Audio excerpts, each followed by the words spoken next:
नमस्कार, मैं हूं आपके साथ गौरव राजेंद्र। बुलेटिन की शुरुआत करते हैं। बीजेपी के प्रदेश अध्यक्ष मोहनलाल बड़ौली ने प्रेस कॉन्फ्रेंस की और इस दौरान सदस्यता अभियान के बारे में जानकारी देते हुए बताया कि सदस्यता अभियान पूरा हो चुका है और 41 लाख से ज्यादा सदस्य बने हैं। पार्टी का मकसद हर बूथ पर 2 से 3 सदस्य बनाने का था और आपको बता दें कि उन्होंने बताया कि संगठन चुनाव के लिए प्रदेश, मंडल और बूथ की टीमें बनाई गई। और इसी के साथ मोहनलाल बड़ौली ने और क्या कुछ कहा, आइए आपको सुनाते हैं। के बहुत सारे राजनीतिक उतार चढ़ाव सरकारों का, पार्टियों का आप सब ने अच्छे से सबकी कवरेज की है और भारतीय जनता पार्टी की भी बहुत बढ़िया कवरेज आप सब ने की है। उसके लिए मैं सभी पत्रकार भाइयों का धन्यवाद करता हूं, सबका आभार प्रकट करता हूं। और ये भारतीय जनता पार्टी का तीसरी बार हरियाणा में सरकार बनने के बाद जो हमारे संगठन पर्व की रचना जो हुई और कल दिल्ली प्रदेश, दिल्ली कार्यालय में चौथी बैठक संगठन पर्व को लेकर हुई और जब भी दिल्ली बैठक हुई तब भी मैंने पूरी जानकारी मीडिया को भी और आप सबको दी। और अब क्योंकि संगठन पर्व में सबसे पहला जो अभियान था साधारण सदस्य बनाने का, वो हमारा पूरा हुआ और आज हरियाणा प्रदेश में 41 लाख सदस्य भारतीय जनता पार्टी के बने और एक नंबर जारी किया था। उस नंबर के माध्यम से पूरा विवरण टेलीफोन के द्वारा डिजिटल माध्यम से प्रत्येक कार्यकर्ता की सटीक जानकारी सही एड्रेस के साथ, पिन कोड के साथ जो दर्ज हुई है। उसके बाद हमारा दूसरे चरण का अभियान चला के सक्रिय सदस्य बनाना और सक्रिय सदस्य बनाने का टारगेट जो हमने लिया था उसमें 31,000 से ज्यादा सक्रिय सदस्य बने। हरियाणा प्रदेश में 20,629 बूथ हैं। प्रत्येक बूथ पर 2 सक्रिय सदस्य जरूर बने, हमारा बूथ का अध्यक्ष और BLA 2। और हमने 3 कार्यकर्ता कम से कम सक्रिय सदस्य बने, इस प्रकार की हमने योजना और रचना की है और 31,000 से ज्यादा सदस्य सक्रिय बने हैं। प्रत्येक बूथ पर 3 बने, इस प्रकार की रचना की योजना हमने बनाई। और जब हमारा सक्रिय सदस्य का अभियान पूरा हुआ, 50% से ज्यादा उसके सदस्य बने, तो उसके बाद तीसरा अभियान हमें मिला के चुनाव करवाने के लिए चुनाव की टीम का गठन हुआ, जिसमें चुनाव के प्रभारी के तौर पर बहन अर्चना जी और एक पूरी टीम प्रदेश की भी बनी, जिलों की भी बनी और मंडलों की भी बनी, जो प्रत्येक बूथ पर जाकर चुनाव की प्रक्रिया में भाग लेंगे। ऐसे भी हमने जो 4390 हमारे जो शक्ति केंद्र हैं, उन सब शक्ति केंद्रों के सहायकों की भी नियुक्ति करते हुए और बूथ तक की जिम्मेवारी दी है, ताकि वो जाके बूथ की हमारी जो कमेटी बनेगी 1+11 और पन्ना प्रमुख बनेंगे। इस प्रकार की रचना भी हमारी 1 जनवरी से शुरू होगी। उधर MSP की मांग को लेकर धरने पर बैठे किसानों से हरियाणा सरकार और किसानों के बीच बातचीत हुई। सरकार और किसानों के बातचीत तकरीबन 2 घंटे तक चली और जिसमें 13 मुद्दों पर बातचीत हुई है। बैठक के बाद किसान नेता गुरनाम सिंह चड़ूनी का बयान सामने आया है। किसान नेता ने कहा कि CM नायब सैनी के साथ आज किसानों से जुड़े 13 विभिन्न मुद्दों पर सकारात्मक बातचीत हुई है। CM सैनी ने सभी मांगों पर विचार कर पूरे करने का आश्वासन भी दिया है। बता दें कि हाल ही में केंद्र सरकार की तरफ से भेजे गए कृषि ड्राफ्ट के सुझाव में किसान यूनियन ने हरियाणा में प्राइवेट मंडी बनाने का विरोध किया है और केंद्र सरकार ने सुझाव देने की तारीख बढ़ाकर 10 जनवरी कर दी है। किसान यूनियन की इसमें अपने सुझाव देगी और बातचीत के दौरान जो है किसान यूनियन ने हरियाणा सरकार से आग्रह किया है कि वह केंद्र से बातचीत कर जारी किसान आंदोलन का समाधान करवाने में पहल करें और न्यूनतम समर्थन मूल्य गारंटी कानून की मांग पर जो है CM नायब सैनी ने कहा कि सरकार ने जो घोषणाएं की हैं उसके बाद कानून बनाने की कोई जरूरत नहीं है। साथ ही किसान यूनियन ने विभिन्न किसान आंदोलन के दौरान जो है किसानों पर दर्ज हुए मामलों को वापस लेने की भी बात की है।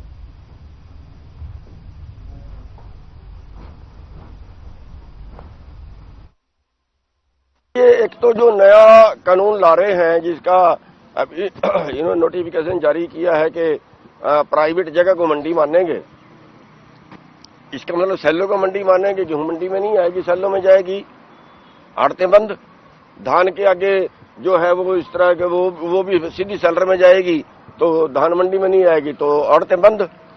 और ये जो है इन कानूनों के लिए ही तो हम लड़े थे। और अगर मंडियां बंद होती हैं तो फिर ये मानिए कि जो हम फसल बेचते हैं उसका कंपटीशन खत्म हो जाएगा। हेफेड एजेंसी अब तो जो है वो बोली पे आती है और बाकी सारे जो खरीदार है, व्यापारी हैं, वो बोली पे आते हैं। वो नहीं होगा, एक ही आदमी की खरीद होगी और इससे कंपटीशन खत्म होगा।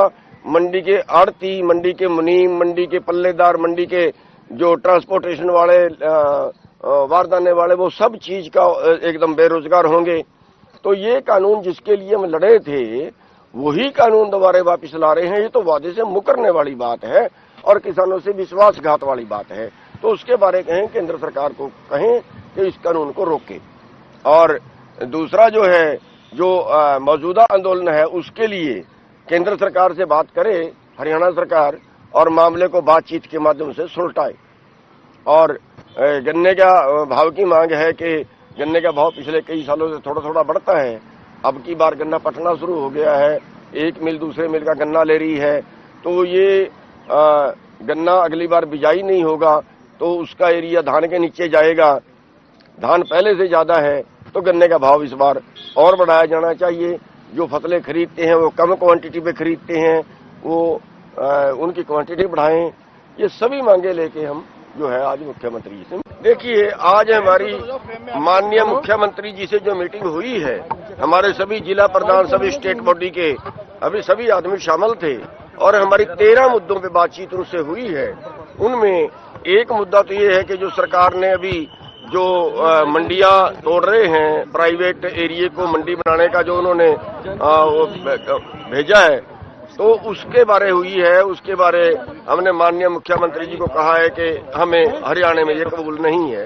तो इन्होंने कहा हम अपनी तरफ से भी और आप अपनी तरफ से भी सुझाव केंद्र को भेजें। और एक जो मुद्दा है, जो अभी आंदोलन चल रहा है, इस आंदोलन में केंद्र सरकार से हरियाणा सरकार बातचीत करके इस मामले को सॉल्व करवाए।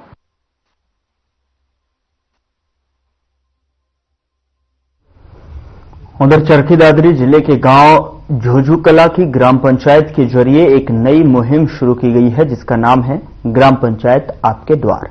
इस कार्यक्रम के तहत जनता दरबार लगाया गया और जिसमें ग्रामीणों की बिजली, पानी, सड़क व्यवस्था सहित अन्य समस्याओं की सुनवाई की गई। और इस अवसर पर जो है झोझूकला सरपंच अशोक बंटी ने बताया कि ग्राम पंचायत ने एक नई मुहिम जो है शुरू की है और जिसके तहत प्रत्येक सप्ताह जनता दरबार लगाकर ग्रामीणों की समस्याएं सुनी जाएंगी। सरपंच अशोक बंटी ने बताया कि सरकार के जरिए जो है शुरू किए गए समाधान शिविर से प्रेरित होकर ग्राम पंचायत आपके द्वार कार्यक्रम शुरू किया गया है, ताकि ग्रामीण की जो समस्याओं का समाधान जल्द हो सके। और उन्होंने बताया कि अधिकारियों के साथ में मिलकर नागरिकों को सभी सुविधाएं मुहैया करवाई जाएगी।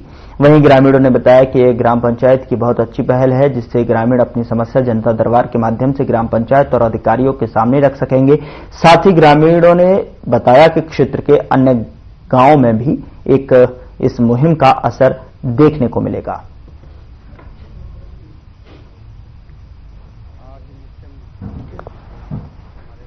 आए हुए हैं सभी 4 मेंबर यहाँ बैठे हैं कि सब अपने अपने अलग अलग मुद्दे लेके आए हैं और एक सरपंच से उम्मीद करते हैं, गाम राम ने मैं बनाया हूँ भाई मैं उनकी उम्मीदों पे खरा उतरूं। मैंने सबको आश्वासन दिया है ऑन टेबल और सबने सुना भी है, सब संतुष्ट हैं। लेकिन संतुष्ट जब होंगे जब उनका काम होगा।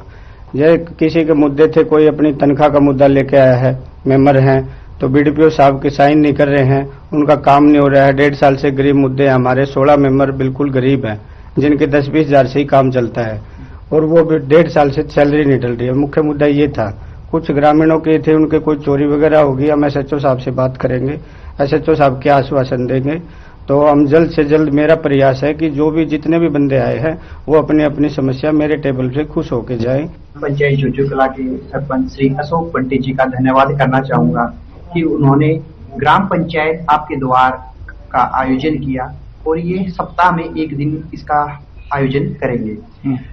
सरपंच आज से पहले भी बनते आए हैं और जो अब जो सरपंच बन रहे हैं, सरकार ने लगाया कि पढ़े लिखे सरपंच बने, लेकिन ग्राम पंचायत जुजू कला के जो सरपंच है वो पढ़े लिखे तो हैं ही, लेकिन अपनी पढ़ाई का सही यूज करके लोगों को समझा भी रहे हैं और उसके तहत पढ़ाई के तहत लोगों को समझा के और उसका पूरा फायदा उठा के ग्राम पंचायत जुजू कला के लोगों को वो सुविधाएं देने का काम ग्राम पंचायत जुजू कला के सरपंच श्री अशोक बंटी जी कर रहे हैं। जैसे सरकार आपके द्वार की मुहिम के तहत जो सरकार का कार्यक्रम है ना, इसी तरह पंचायत ने एक पंचायत आपके द्वार कार्यक्रम चलाया है, जिससे से ज्यादा ग्रामीणों की जो समस्याओं का समाधान ऑन टेबल यही हो जाए और अपनी समस्याएं लेके अधिकारियों के पास ग्रामीणों को न जाना पड़े, जाकि पंचायत अपनी तरफ से उनको ज्यादा से ज्यादा उनका समाधान करवाए।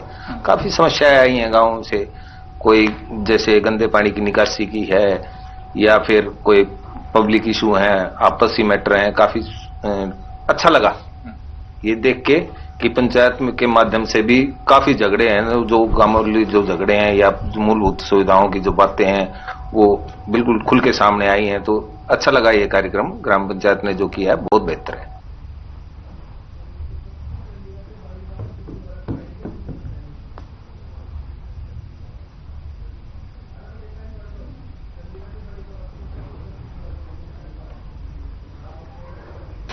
चलिए इस बीच बड़ी खबर का रुख करते हैं। बड़ी खबर चंडीगढ़ से मिल रही है, जहां पर दिल्ली दौरे पर रहेंगे सीएम सैनी।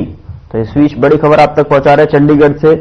मंगलवार को सीएम सैनी का दिल्ली दौरा है, पार्टी के बड़े नेताओं से मुलाकात करेंगे। बड़ी खबर चंडीगढ़ से आप तक पहुंचा रहे हैं। मंगलवार को सीएम सैनी का दिल्ली दौरा, जहां पर पार्टी के बड़े नेताओं से मुलाकात करेंगे। दिल्ली दौरे पर रहेंगे सीएम सैनी। इस बीच बड़ी खबर आप तक पहुंचा रहा है चंडीगढ़ से, जहां पर सीएम सैनी का मंगलवार को दिल्ली दौरा है, पार्टी के बड़े नेताओं के साथ में मुलाकात।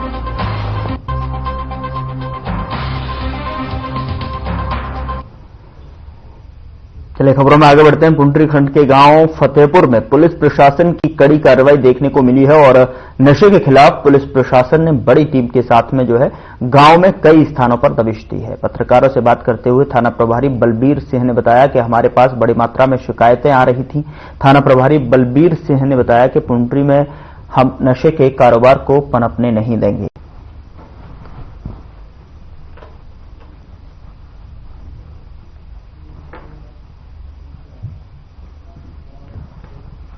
उधर खबर फरीदाबाद से है, जहां सेक्टर 25 स्थित गली नंबर 10 प्लॉट नंबर 2 में Panchal manufacturing private limited company में दम घुटने से जो है 2 गार्ड्स की मौत हो गई।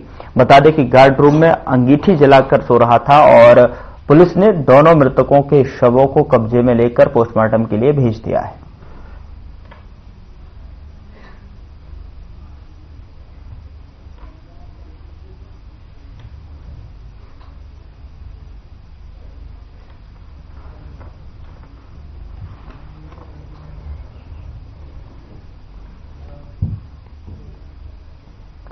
उधर महेंद्रगढ़ जिले के सीहमा गांव में 29 दिसंबर की रात एक दर्दनाक हादसा हो गया।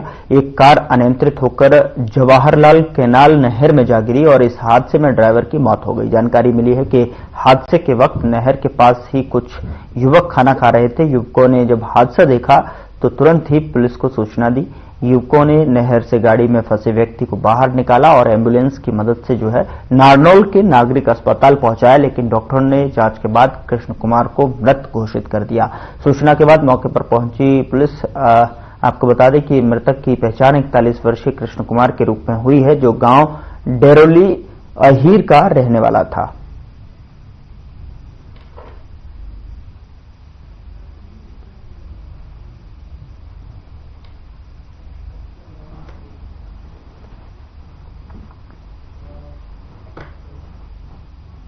उधर इंद्री हलके के गांव रायत खाना में धर्म परिवर्तन को लेकर जो है मारपीट का मामला सामने आया है और इस मामले में पुलिस की ओर से जो है कार्रवाई न होने से खफा होकर आज बजरंग दल और विश्व हिंदू परिषद के कार्यकर्ताओं ने शहर में प्रदर्शन करते हुए थाने में जमकर बवाल काटा। मौके पर इंद्री थाना प्रभारी पहुंचे, जहां पर उन्होंने बजरंग दल और विश्व हिंदू परिषद के कार्यकर्ताओं को आश्वासन दिया और इस मामले में ठोस कार्रवाई की जाएगी।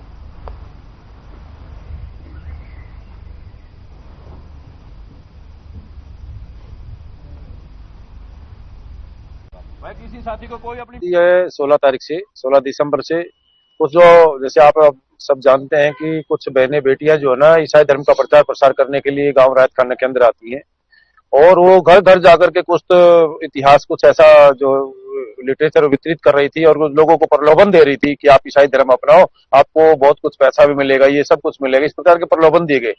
तो एक साथी है जिसका नाम है नरेंद्र सैनी, उनको ये बात तो वो आए नहीं, लेकिन वो उनके साथ जबरदस्ती करने लगे, भाई साहब आप भी आइए, आपको भी धन दौलत देंगे, सब कुछ होगा, आपका सब उद्धार हो जाएगा। वो और हिंदू धर्म की बुराइयां करने लगी उनके सामने। गांव में क्रिश्चियन बने हैं, उन्हें बुलाए थे हमारे गांव के अंदर। तो मैं अपने घर गया जी, गाड़ी रोक के, तो गाड़ी में बाहर खड़ी करके अपने घर गया, तो मेरी घर वाली बोली ऐसे ऐसे करके धर्म परिवर्तन के बारे में कह रहे थे, भी पैसे पूछे ले लो, अब गठबंधन पैलेस में आका हम पैसे भी देंगे, आपका इलाज भी ठीक करेंगे, आपको सब कुछ देंगे हम। तो मैंने इस बात से गुस्सा आ गया जी, भाई मैं अपना हिंदू धर्म हूँ, मेरी घर वाली ने मेरे को फोन मारा, मैंने जाकर ये गुरुद्वारे के पास रोक ली कि तुम अब मेरे गांव में क्या चीज कर रही हो, प्रचार कर रही, हमारे गांव में देवी देवते सब कुछ है, आप किस चीज का प्रचार कर रहे, और आपको किसी ने थोड़ी दी प्रचार करने की यहाँ। उसके बाद ही उन बंदों ने 18 तारीख ने दुकान के ऊपर मेरा हमला बोल दिया। मेरा नाम है धीर सिंह, मैं 4 साल पहले ग्राम पंचायत रायत खाना में मेंबर पंचायत था। तो 4 साल पहले उन्होंने एक प्रोग्राम और कराया था, नाम है रणजीत सिंह, जिन्हें एक प्रोग्राम कराया, सरकारी स्कूल में प्रोग्राम कराया था। सरकारी स्कूल में बड़ा प्रोग्राम था भाई, जो उनका धर्म का सिस्टम था भाई ईसाई बनाएंगे। तो मैं घर ही सो रहा था रात के 9 बजे, तो मेरे पे फोन आया, एक हमारे मित्र हैं भी आपके गांव में कि क्रिश्चियन प्रोग्राम हो रहा, मुझे मेरे को पता नहीं। अरे उन पे रिपोर्ट थी रोहतक से, ये 4 साल पहले की बात है, एक ही घर था उस टाइम हमारे गांव में। तो जी उधर से फिर बजरंग दल के कार्यकर्ता है, प्रोग्राम बंद करवाया, तो FIR करवाई। यहाँ उस टाइम बहुत बढ़िया SHO थे, नाम शायद मैं भूल गया, तो उन्हें तुरंत कार्रवाई करी। ये मेरे संज्ञान में तो है, कोई लड़ाई झगड़ा हुआ था इनका 27 तारीख को रायत खाना गाँव में, तो एक दरखास्त दे गए थे लड़ाई झगड़े की, तो तस्दीक की रपट लिख दी थी।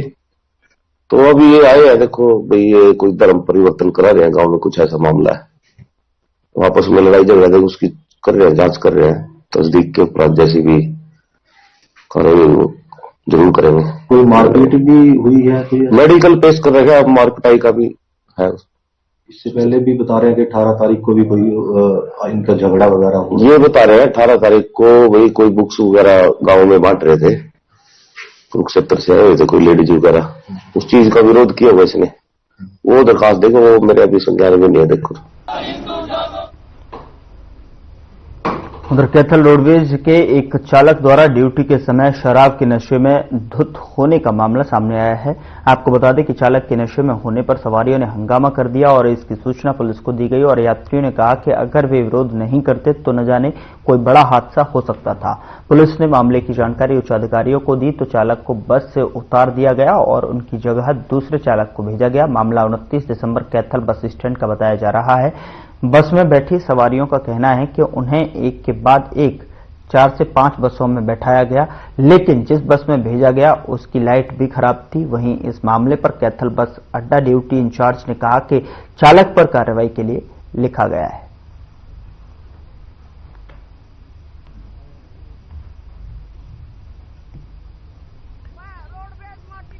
हम तीसरी बस में बैठे हैं, इनकी किसी की बैटरी फूट रही है, कोई चलती कोई नहीं, किसी की लाइट फूट रही है, कोई 10 बसा में तो तार दिया मैं। यमुनानगर की बस, यमुनानगर की बस है जी। ड्राइवर शराब पी रहा है जी, ड्राइवर शराब पी रहे हैं जी। फुल टल्ली हो रहा, हम 3 बसा में तो तार दिया जी, माना कल 70 जाना है। मेरे संज्ञान में आता जी, पुलिस इंस्पेक्टर द्वारा फोन किया गया था कि आपका चालक शराब के नशे में है, तो मैंने तुरंत उसकी ड्यूटी काट कर और दूसरी बस को भेज दिया, साथ में दूसरा टायर बदल दिया और उसके पुलिस इंस्पेक्टर आ गया और उसके बाद उस मौके पर दूसरी गाड़ी को रवाना कर दिया। कैथल से यमुनानगर मार्ग पर जा रही थी, उसका टाइम 6:40। उधर भवानी खेड़ा में प्राथमिकी कृषि सहकारी समिति बैंक में सोमवार को किसानों को यूरिया खाद वितरण किया गया, जिसमें कुछ किसान खाद नहीं मिलने से वंचित रहे। किसानों ने अधिकारियों के मिलीभगत से आवश्यकता से अधिक खाद वितरण करने के आरोप लगाए हैं और किसान खाद जल्द उपलब्ध करवाने की मांग की है ताकि फसलों की अच्छी पैदावार हो सके। किसानों ने बताया कि उन्हें भवानी खेड़ा कि जो है सहकारी समिति बैंक में सोमवार को खाद वितरण करने के बारे में मालूम पड़ा, जिसके बाद से भी वो खाद लेने को जो है सुबह से ही लाइन में लगे हुए थे। इसके बावजूद भी उन्हें खाद नहीं मिल पाया।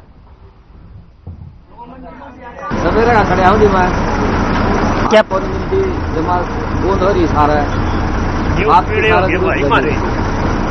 बहुत परेशान हो रहे हैं। 3-4 दिन में हाथ हुआ है, सारी बदले हैं। तो अभी आप कितने समय से खड़े थे यहाँ? सुबह 8 बजे आया था। खाद मिला कि नहीं मिला? ना खाद मिला। 12:30 लाग रहे थे भाई, 2 घंटे में नंबर पड़ा। नंबर पड़ती है वो बाहर एक आदमी का बोले अभी खात बंद कर दे। ईवनू का 4 कट्टे पड़े हैं, खाते गोंदी आपके आदमी अंधे भाई, ये भी 100 कट्टे इसका भीतर पड़े हैं। वे प्रधान घेरे गए भाई, अब इन तो मिला को नहीं। कब से इंतजार कर रहे थे? मेरे 5 बजे चला गया, 1 महीना लिया खाद का इंतजार कर दिया। 5 बजे आए थे सुबह, और आप अपने आदमियों ने खाद देवा है। 2 कट्टे भी कौन देंदे भाई। उधर कुरुक्षेत्र धर्मनगरी कुरुक्षेत्र में सर्दी पर आस्था भारी रही और आपको बता दें कि यानी कि साल की अंतिम सोमवती अमावस्या के दिन जो है श्रद्धालुओं ने ब्रह्म सरोवर में डुबकी लगाई और उधर प्रशासन ने भी सोमवती अमावस्या के दृष्टिगत जो है पुख्ता बंदोबस्त किए हुए थे। राजस्थान से आए श्रद्धालु उमेश तिवारी ने कहा कि साल की अंतिम सोमवती अमावस्या है और पुलिस प्रशासन का पूरा सहयोग मिला है। और इसके साथ ही पंडित राजेश गोस्वामी ने बताया कि आज के दिन तर्पण, पिंडदान और दान आदि का बहुत महत्व है। और राजेश हुड्डा ने कहा कि सोमवती अमावस्या का अपना अलग ही महत्व है। पुलिसकर्मी पवन शर्मा ने बताया कि सुबह से यात्री स्नान करने आ रहे हैं। इस साल की सोमवती अमावस्या इसका यहाँ पर्व लेने हम यहाँ आए और यहाँ पर्व लेने का हमने यहाँ तर्पण किया, स्नान किया, साथ यहाँ की व्यवस्थाएं देखी, पुलिस प्रशासन का सहयोग, ब्राह्मण लोगों का सहयोग, मित्रों के लिए हमने यहाँ तर्पण किया। इतनी अच्छी व्यवस्था यहाँ की हमको लगी, शायद ही मैं कहीं और जगह नहीं की व्यवस्थाएं यहाँ मिली। यहाँ की जो अमावस है, अमावस तो हर महीने आते हैं, लेकिन आज है सोमती मोस। इस साल की जो लास्ट मोस भी है सोमती मोस 2024 की। पांडवों के टाइम में सोमती मोस नहीं आई थी, जो शराब दे गई थी कि कलयुग के अंदर आप 1 साल में कई दफा होगी। तो सोमती मोस का बड़ा भारी महत्व है। लोग बड़े पितरों के भी तर्पण करते। सोमती अमावस्या के कारण भीड़ बहुत हो जाती है। प्रशासन ने अपने पूरे प्रबंध किए हैं, सभी ड्यूटियां और केडीपी की तरफ से भी सब सफाई व्यवस्था वगैरह सभी ठीक से अच्छी रखी है।